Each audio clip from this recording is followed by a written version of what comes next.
Say told me we needed a break because her ex was joining the trip and I should just accept it. So I did. And when she returned, her complete meltdown was broadcast live for everyone to watch. My name is Lucas. I am 31, and I work as a structural engineer in San Diego. My schedule is predictable. I am at job sites early, I am home by 6 most nights, and I keep a tight calendar on because missed details cost money in my field. I like order. I like clarity. My fiancée is Angela, 29. She works in brand marketing for a wellness startup, mostly remote, with frequent networking events and weekend launches. We have been together just over 3 years, engaged for 7 months, and we share a 2-bedroom condo in Hillcrest. We split the mortgage and bills evenly and keep a joint account strictly for shared expenses. Up until recently, our life was stable. The issue started with a group trip. Angela has a college friend group that does one big trip every spring. This year was supposed to be Cabo. We booked it in January. Flights paid. Resort suite reserved. I cleared the time with my firm and declined a short-term consulting project because the dates overlapped. About 2 weeks ago, Angela came home from drinks with that group acting unusually brisk. Not drunk. Focused. She skipped the usual small talk and said we needed to talk. She told me her ex, Marcus, was going to be on the Cabo trip. Not at the same resort by coincidence. With our group. I asked how that happened. She said one of the girls reconnected with him recently, and it would be awkward not to include him. She said it like this was a minor adjustment to seating arrangements. I asked when she found out. She admitted she had known for a few days, but did not want me to overreact. That was the first red flag. I had not reacted to anything yet. I told her I was not comfortable with her vacationing for a week with her ex in a shared suite environment. She rolled her eyes and said we are adults and that I needed to trust her. Then she added something that shifted the entire tone. She said if I was going to be tense about it, maybe we should take a break while she is on a trip so she does not have to manage my energy. Manage my energy. I asked directly if she was asking for a break because Marcus was going, or if Marcus was going because she wanted a break. She stared at me for a second, expression flat, and said I was being insecure and dramatic. Then she grabbed her laptop and went into the second bedroom, closing the door behind her. I did not chase her. I did not argue through the door. I went to the kitchen, sat down, and started thinking about what taking a break would actually mean. I am not someone who reacts in the heat of the moment. In my line of work, reacting emotionally to new information usually leads to bad calculations. So I treated this the same way. The next morning, I woke up at 5 like usual. Angela was still asleep in the second bedroom. I made coffee, reviewed a set of drawings for a retaining wall project, and thought through what she had actually proposed. A break. Not a canceled trip. Not reassurance. A break specifically timed to overlap with a week in Cabo where her ex would be present. When she came into the kitchen around 8, she acted like nothing had happened. She asked if I could grab dry cleaning after work. I told her we needed clarity before we discussed errands. She sighed heavily and said she did not want drama before work. I told her I was not creating drama. I just needed to understand the rules of this break she was suggesting. Were we still engaged during this break? Were we still exclusive? Were we telling friends? Was this public or private? She looked annoyed that I was being literal. She said it would just be space. No labels for a week. No pressure. We can reconnect after she got back refreshed. Refreshed from what, exactly, was my question, but I did not say it like that. Instead I asked directly if she intended to act single on this trip. She said I was twisting her words. She said she deserved to enjoy a vacation without being monitored. She said I was making this about Marcus when it was about my insecurity. I pointed out that I had not suggested tracking her, reading her messages, or attending every group dinner glued to her side. I had simply said I was uncomfortable with the dynamic. Then I asked the question that mattered. If Marcus was not going, would she still be asking for a break? There was a pause. Not long, but long enough. She said that was not the point. For me, there was the point. I told her calmly that I would not be in a relationship that gets paused for the convenience of someone else's ex. If she wanted a break, we could take one. But it would be real. Not a 7-day suspension with automatic reinstatement. She crossed her arms and said I was being extreme. I told her I was being clear. She left for a co-working space shortly after, slamming the door hard enough to rattle the frame. I went to my site visit, reviewed concrete pours, and kept my phone on silent. Around noon she texted. She said she had thought about it, and yes, she still wanted the break. It would be healthier for both of us. I responded with one sentence. Okay, We are on a break starting now. She replied with a thumbs up emoji. That was it. No rules discussed. No reassurances exchanged. Just a clean line drawn. What she did not realize yet was that I treat breaks the same way I treat contracts. Once terms change, everything gets reevaluated. The first thing I did after that text exchange was review our shared accounts. Not out of spite. Out of logistics. We have a joint checking account that covers the mortgage, utilities, internet, and groceries. We each transfer a fixed amount into it on the first of every month. I logged in during my lunch break and confirmed the balances. Everything was current. Cabo had already been paid for through Angela's card, and I had transferred my half weeks earlier. Then I called the airline. I did not cancel her ticket. I canceled mine. It cost me a change fee, but I redirected the credit toward a future flight. I did not announce it. If we were on a break, there was no reason for me to be attached to that trip anymore. After work, I stopped by a storage facility a few blocks from our condo and rented a small unit month to month. Not because I planned to move out dramatically, but because I wanted optionality. I have learned that optionality reduces panic. That evening Angela came home lighter. Almost cheerful. She had that detached politeness people use with coworkers they are not sure they like. She asked if we were still splitting groceries this week. I said yes, until further notice. A break does not cancel shared bills. She nodded and said good. Then she casually mentioned that Marcus would be rooming in the larger suite area with the other guys. Like that detail should reassure me. I told her I had canceled my flight. She blinked. You are not coming, she asked. No, I said. We are on a break. It would not make sense for me to attend your vacation. Her expression shifted from surprised to irritated in seconds. She said I was being petty. I told her I was being consistent. A break means separation. She said it was just supposed to be space, not a statement. I told her space works both ways. She did not yell. She just went quiet in that tight way she does when she thinks someone is not playing by her script. Over the next few days, she packed for Cabo like nothing had changed. New swimsuits arrived. She ordered outfits specifically for dinners. She spent extra time at the gym. We slept in separate rooms without discussing it. The night before her flight, she stood in the doorway of the guest room and asked if I was really going to act like this the entire time. I told her I was not acting. I was adjusting to the new terms she proposed. She shook her head and said I was overthinking everything. Maybe, but I have never seen a stable engagement require a scheduled break that coincides perfectly with an ex re-entering the picture. She left for Cabo the next morning at 6. I did not drive her to the airport, and that is when things started to get interesting, because even on a break, information still travels. The first 2 days after Angela left were quiet. I went to work. I reviewed load calculations. I had lunch at my desk. I came home to an empty condo and ate simple dinners. It felt less tense than it had in weeks.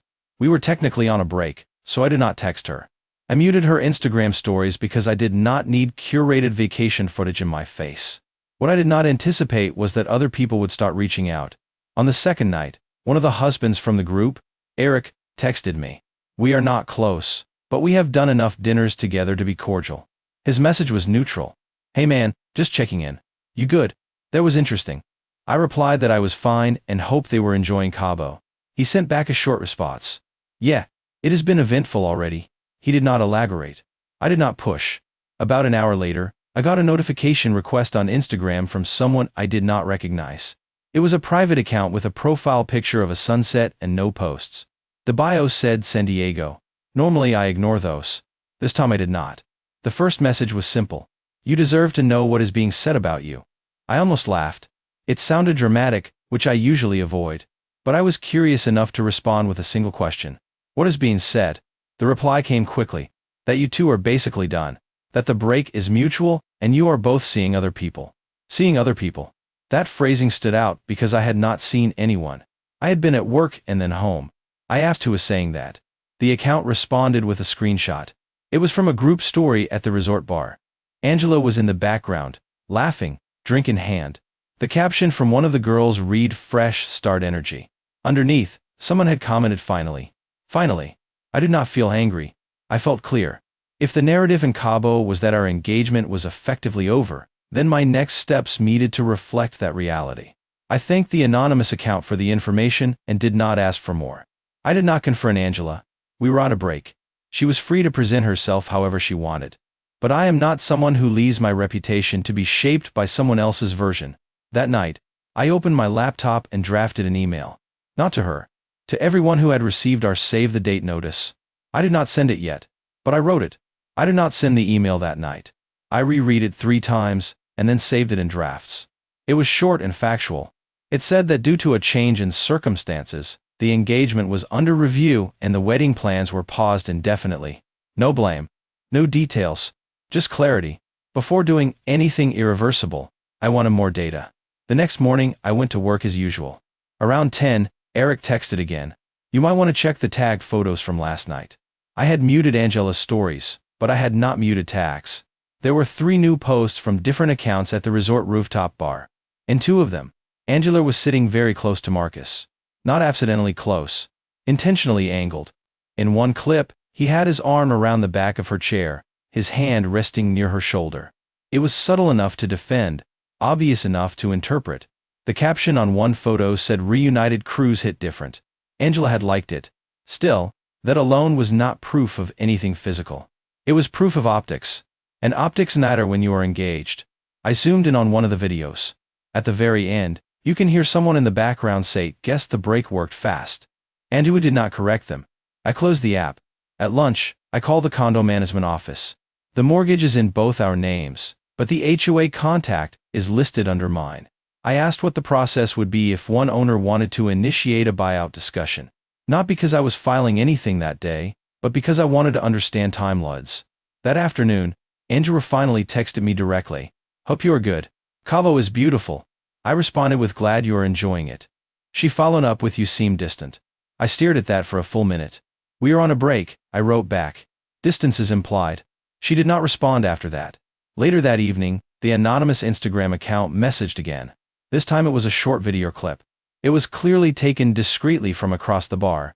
Angela and Marcus were dancing. Not group dancing. Not a circle of friends. Just them. Close enough that there was no space between their bodies. There was no dramatic kiss in the clip. No obvious betrayal caught mid-act. But the body language was intimate. And more importantly, it was public. That is when I made the decision I probably should have made the first night she suggested the break. I scheduled the email to send the following morning at 9 a.m. Pacific time. Right in the middle of their 3rd day in Cabo. At 9 a.m. Pacific, the email went out. It was sent to the same distribution list we used for the save the dates. Close friends. Immediate family. A few extended relatives who had already booked tentative travel. The wording was controlled.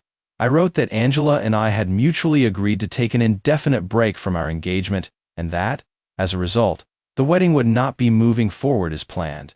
I clarified that deposits were being reviewed, and that guests should pause any non-refundable bookings. I thanked them for their support, and said I would update them if circumstances changed. No accusations. No screenshots. No theatrics. Within 15 minutes, my phone started vibrating. My sister called first. I did not answer. I texted her that I would explain later and that I was fine. Then Angela called. I let it ring. She called again. Then again. Finally she sent a text. "What did you just send?" I replied with exactly what I had sent. A pause notice. She responded almost immediately. "Are you insane?" I told her no. I was aligning public information with current reality. We were on a break. The engagement was not stable. It would be irresponsible to keep people planning around a wedding that might not happen. 3 dots appeared and disappeared several times before she sent a longer message. "You are humiliating me." That word stood out. Not "you are hurting me." Now we should talk. Humiliating. I asked how. She said people in Cabo were already texting her asking what was going on. She said I've blindsided her. I reminded her that she had initiated the break and publicly positioned herself as single enough for people to comment finally under photos. There was a long pause. Then she called again. This time I answered. Her voice was tight and elevated. She said I was overreacting to harmless fun. She said nothing had happened. She said I was sabotaging us out of insecurity. I asked one question. Did you tell people we were done? She hesitated. She said she might have said we were figuring things out. I told her that matches what I communicated. She started crying then, but it did not sound like regret. It sounded like loss of control. In the background I could hear music and voices. Someone asked if she was okay. She snapped at them to give her space. Then she said something I did not expect. She said Marcus was confused now. That was the first time she mentioned his reaction as relevant. I told her that her managing Marcus's confusion was not my responsibility. She hung up on me. 10 minutes later, the anonymous Instagram account sent one final message. It said you might want to check the resort's live feed tonight. Apparently the rooftop bar streams certain events. I did not respond, but I did make a note of the time difference between San Diego and Cabo, because if there was going to be a meltdown, I wanted to see it with my own eyes. That night, I opened the resort's public live stream about 10 minutes before the rooftop event was scheduled to start. It felt detached, almost clinical. I had my laptop on the kitchen counter, volume low, lights off in the condo. San Diego was quiet. Cabo was not. The camera was fixed near the bar, angled toward a small DJ booth in a section of lounge seating. People filtered in slowly. I recognized a few faces from past dinners. Then I saw Angela. She was dressed differently than the previous nights. Not casual. Intentional. She was holding a drink and talking animatedly to one of the girls. Marcus was a few feet away. At first nothing happened. Just music and people moving around. Then her phone buzzed. Even from a distance, I could see her expression change. She stepped aside, opened something, and froze. Within seconds, two of the girls crowded around her. One of them grabbed her arm. I knew exactly what she was reading. My sister had texted her. I had warned my family I would explain later, but I had not told them to stay silent. Angela's face went from confusion to anger quickly. She started talking fast. Marcus approached. She showed in her phone. He read it. His reaction was not supportive. It was irritated. I could not hear them clearly over the music, but body language does not require subtitles. He stepped back. She stepped closer. He shook his head. Then it escalated. Angela raised her voice. Heads turned. One of the guys tried to calm her down. She pulled her arm away. Marcus said something short and sharp. She threw her hand up like she was dismissing him, and then she did something that made the entire rooftop stare. She pointed at him and started crying. Not quiet tears. Full, visible breakdown. Gesturing toward her phone, toward him, toward the group. People nearby were now openly watching. The DJ even glanced over. Marcus looked embarrassed. He backed away. One of the girls tried to hug Angela, and she shrugged her off. The live chat on the stream started moving faster. Someone typed what is happening. Another wrote drama night. I closed the laptop. I did not need to watch the rest. Within 30 seconds, my phone started lighting up again. Missed calls from Angela. 3 in a row. And texts. How could you do this?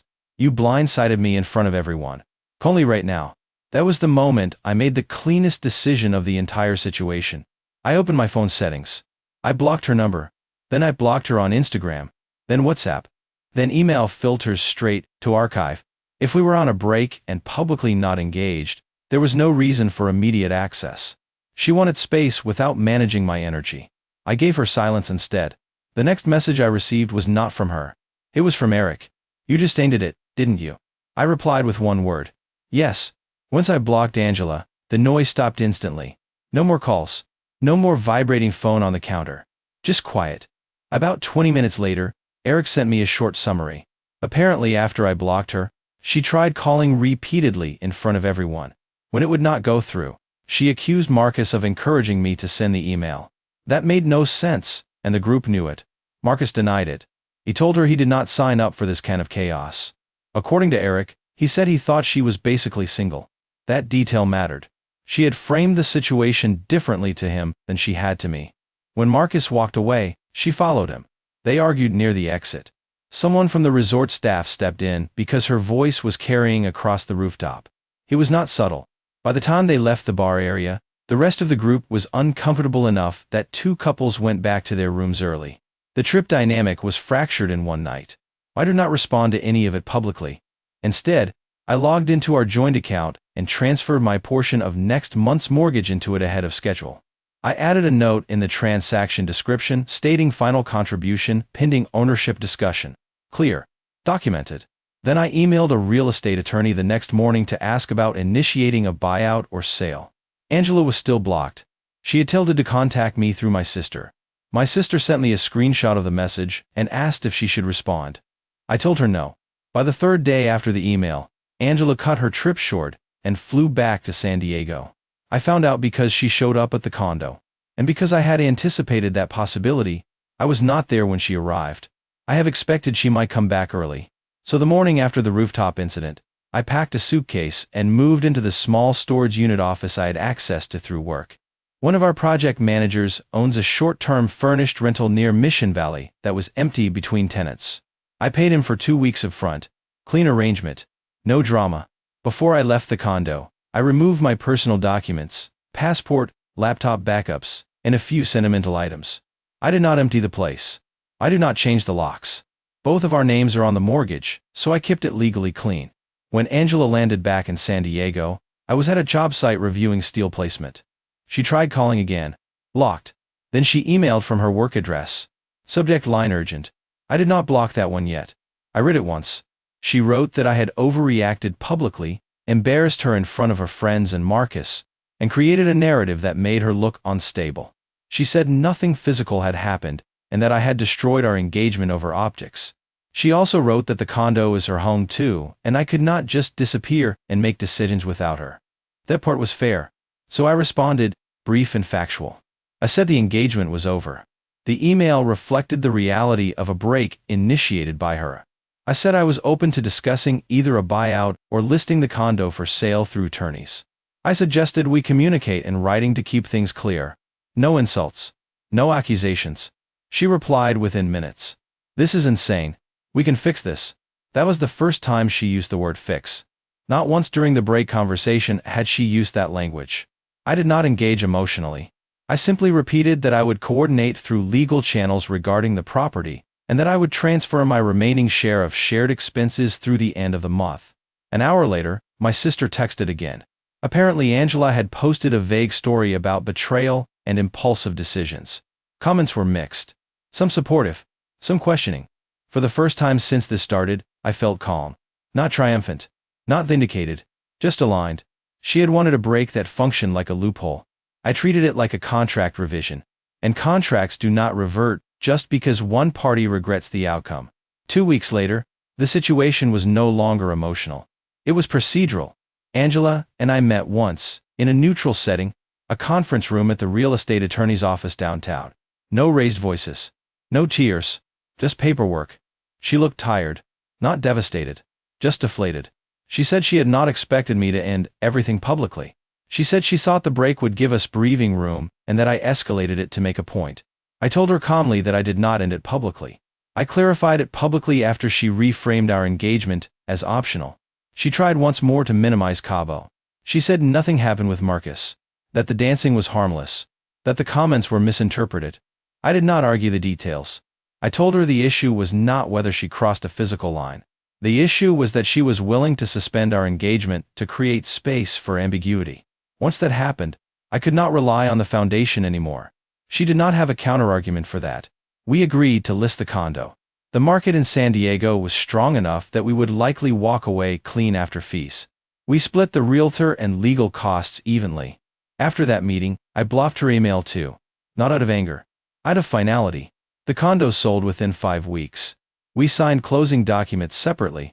The last message I received about her was through a mutual friend who said she and Marcus did not last beyond the summer.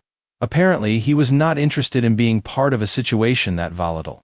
I am not proud of how publicly it unfolded, but I do not regret drawing a clean line. If someone tells you they need a break specifically when an ex re-enters the picture, that is not confusion. That is preference testing. She tested the alternative. I removed myself from the equation. And the meltdown everyone saw was not because I embarrassed her. It was because the safety net she assumed would still be there was gone. The